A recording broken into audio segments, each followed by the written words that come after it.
Order! Order! You are an incorrigible delinquent at times. Behave yourself, man!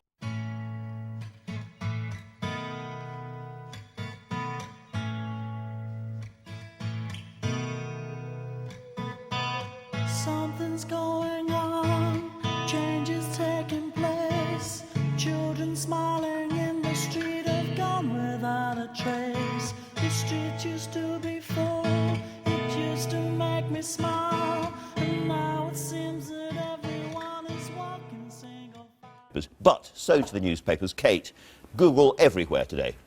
Everywhere. So we're starting with The Observer. They are furious, according to their front page, over Google moving funds around the world, basically, and they're accusing them of avoiding corporation tax. I think what I'm most surprised about as the story develops is how many people think this is a stitch-up.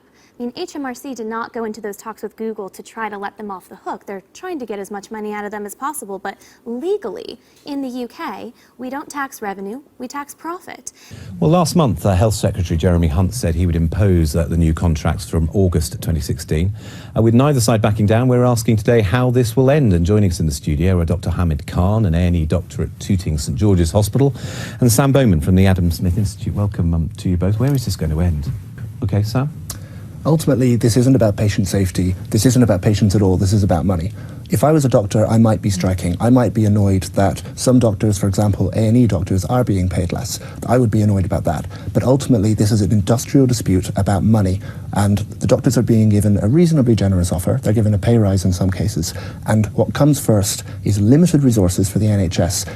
And good evening and welcome to you, whether you're watching or listening. On our panel tonight, the Conservative Education Secretary, Nicky Morgan, Labour's Shadow Defence Secretary, Emily Thornberry, the SNP Trade and Industry Spokesperson at Westminster, Tasmina Ahmed Sheikh, UKIP's leader in the European Parliament, Roger Helmer, and the director of the think tank, the Institute of Economic Affairs, Mark Littlewood.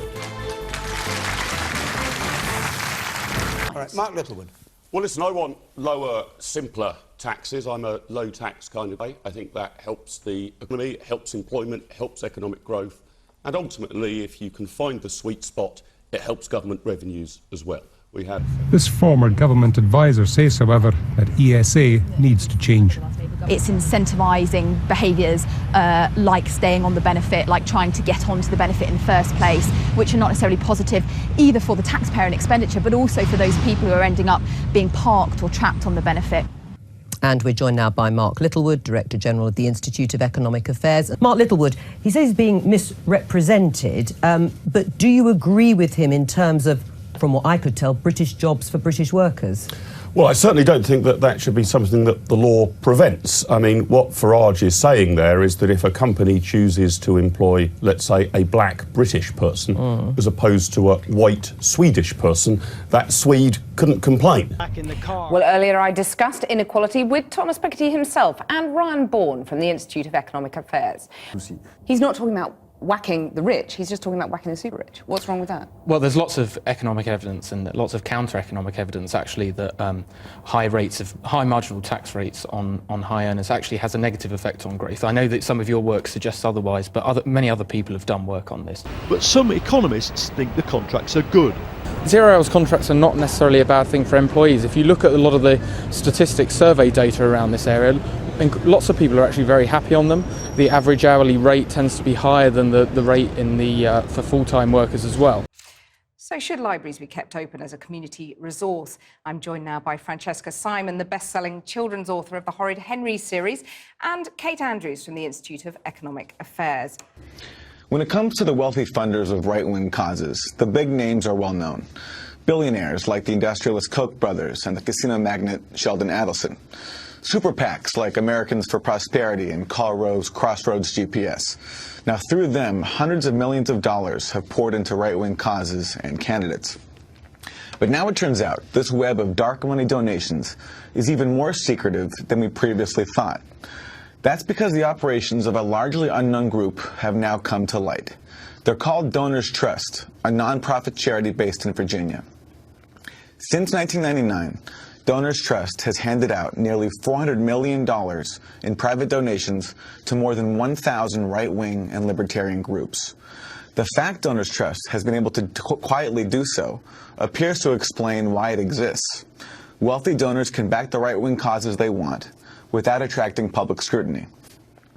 Donors Trust is classified as a donor-advised fund under U.S. tax law, meaning its funders don't have direct say in where their money goes. That, in turn, allows them to remain largely anonymous. But the most detailed accounting to date shows Donors Trust funds a wish list of right-wing causes, prompting Mother Jones magazine to label it, quote, the dark money ATM of the right. Donors Trust recipients include the American Legislative Exchange Council, or ALEC, a mechanism for corporate interests to help write state laws, the Franklin Center for Government and Public Integrity, a media outlet that unabashedly promotes right-wing causes, and the State Policy Network, a number of right-wing think tanks that push so-called free market policies. But the major focus of Donors Trust appears to be funding the denial of global warming. More than a third of Donors Trust donations, at least $146 million, has gone to think tanks and other groups that challenge the science of climate change. Later in the broadcast, we'll take a closer look at that funding of climate change denial. But first, we turn to an overview of Donors Trust and look at why it's been able to evade public scrutiny until now. Joining us from Washington, D.C. is John Dunbar, politics editor at the Center for Public Integrity, worked on the group's months-long investigation into Donors Trust. We did ask Donors Trust to join us, but they declined our request. John Dunbar, lay out just what Donors Trust is. Well, they're essentially a pass-through. What they do is they act as a kind of a middleman between what are very large, well-known private foundations created by mostly by corporate executives, like the Kochs, for example. And they direct the money of those contributions to a very large network of right-leaning free market think tanks across the country, including those that you've named. By running it through the middleman, it essentially obscures the identity of the original donors of the folks who have provided the funds themselves. And the organization itself actually makes that clear on its own website, essentially saying people who give money to the organization can avoid being identified or being connected with potentially controversial issues. And John Dunbar, so the figure is $400 million since 1999. Why is it that all this is just coming to light now? Well, we kind of stumbled onto it, to be honest with you. We've been at the Center for Public Integrity, that's publicintegrity.org, if you'd like to read our full report on it. We were looking at activities at the state level, and we were noticing a certain continuity. There's a certain sameness to what was going on in various states on these issues, and we've been looking at the American Legislative Exchange Council for quite some time. And we were looking for how these organizations were funded. And this Donors Trust organization kept popping up, and it seemed to be such an amorphously named organization, we couldn't really figure out where it was. So we got to wondering, well, who's funding Donors Trust? And then we backed it up a step, and then we started looking at some of the more better-known right-wing free market foundations, particularly those run by the Koch brothers. The Searle Freedom Trust, for example, is another one. The Bradley Foundation, these are all very well-known right-leaning foundations, and found that an enormous amount of the funds that came into Donors Trust came from those organizations. John Dunbar, in your report, you speak with the Donors Trust president and CEO, Whitney Ball. She says much of the group's focus is on the state level because of, quote, gridlock at the federal level of government means donors see, quote, a better opportunity to make a difference in the states. Ball also sits on the board of the State Policy Network. Can you talk about this focus on activity at the state level? Yeah, I think that I don't think anybody would argue with her point that it's hard to get anything done in Washington these days. They've been a lot more successful at the state level, and I think that in Washington we have a tendency to sort of get tunnel vision. We don't think that anything that happens outside of Washington really matters, when in fact the laws that are passed in the states are extremely important. Some of the focus of the Donors Trust recipients have been on specific state issues that, affect all of us. Some of their favorite issues are right-to-work laws in the states, climate issues, renewable energy, as you'll hear from Suzanne and The Guardian, which has done such great work on that, and as well as tax issues, et cetera. People tend to look at states and what's happening in a particular state in isolation. They don't look around and see that the same thing seems to be happening in other states. And this is clearly a coordinated effort to create state-based think tanks. There's 51 of them that they've funded all across the country to push legislative issues. And then they created their own media empire to support the ideas behind those issues. Well, John Dunbar, if you could follow up on that, this media group, the Franklin Center for Government and Public Integrity, they receive 95% of their funding from the Donors Trust? Right, and that was kind of shocking, actually. That is a foundation-financed reporting organization. I have to say that the Center for Public Integrity is also a foundation-financed reporting organization. So, however, we do not get 95% of our funding from any individual donor. Franklin does. The difficulty with that is that, first of all, you have to wonder whether the reporting is going to be influenced by that single donor. Secondly, they are a C3, which means donations to them are tax deductible, and they don't pay taxes themselves. That's a public trust, by the way. The Donors Trust is in the same position. If they were not publicly financed nonprofit, they would lose their nonprofit status. By getting all of their money or most of their money through Donors Trust, they're able to maintain their C3 status as a, quote, publicly financed charity, unquote.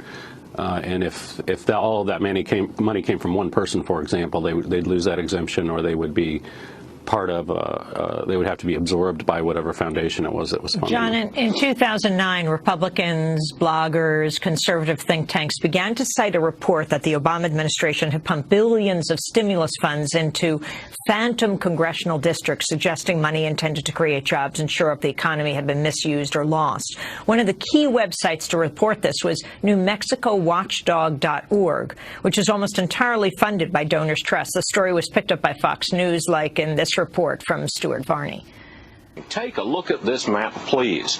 The government is claiming jobs created in 9 Oklahoma congressional districts. Problem, there's only 5. Jobs in 8 districts of Iowa. Big problem, there's only 5. Jobs in 8 districts in Connecticut. Again, there's only 5. Jobs in 3 congressional districts in the Virgin Islands. There is only 1. And as you point out, Bill, Puerto Rico. The government claims 17,544 jobs created or saved in 6 congressional districts. There is only 1 congressional district in Puerto Rico. I don't know if we should be laughing or crying over this. I mean, Puerto Rico alone, 99th Congressional District, 98th Congressional District, a no-number Congressional District. I mean, good Lord. Yes. Raise your eyebrows, please. Look, it's very bad, very unreliable statistics, and it really undermines all of these claims, these gross claims of job creation from stimulus. That Fox News report was based on a report by NewMexicoWatchdog.org, one of the many so-called watchdog websites that are almost entirely funded by the Donors Trust. John Dunbar,